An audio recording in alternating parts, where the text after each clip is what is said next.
இப்போ டாப்லேருந்து நம்ம பாட்டம் வந்தோமா, வந்துட்டு பாட்டம்லேருந்து டாப்பு போகிறதுக்கும் இதே கான்செப்ட் தான்.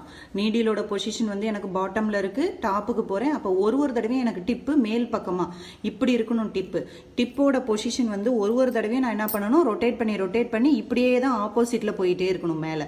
ஓகேங்களா? அதே மாதிரி இப்போ நான் ரைட் சைட்லேருந்து லெஃப்ட் சைடுக்கு போகிறேன், அப்படி இல்லைன்னா லெஃப்ட்லேருந்து ரைட்டுக்கு வரேன். எப்படி வந்தாலும் டிப்போட டைரக்ஷன் அப்படிங்கிறது ரொம்ப ரொம்ப முக்கியம். எங்கிருந்து நான் எங்கே போகணுமோ, போக வேண்டிய டைரக்ஷனை நோக்கி தான் எனக்கு இந்த நீடிலோட டிப் இருக்கணும்.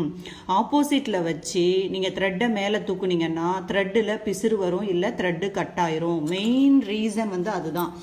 மெயின் ரீசன் என்ன அப்படின்னு சொன்னால் டிப்பை நம்ம கரெக்டாக ஹோல்டு பண்ணலை அப்படின்னு சொன்னால் உங்களுக்கு த்ரெட்டில் கட் ஆகும், பிசிறு வரும். நிறைய பேருக்கு வந்து செயின் ஸ்டிச்சு போட்டுருவாங்க. அதுக்கப்புறம் நம்ம stitches, basic stitches, double layer, inner, back ஸ்டிச்சுக்குள்ளெல்லாம் போகும்போது, அதுவும் மெயினாக பட்டன் ஹோல் ஸ்டிச்சஸ்குள்ளே போகும்போது வந்து என்ன ஆகும், த்ரெட்டில் பிசிறு வரும். அதுக்கு ரீசன் என்ன? நீடிலோட டிப்பை கரெக்டாக ஹேண்டில் பண்ணாதது மட்டும்தான் ரீசன்.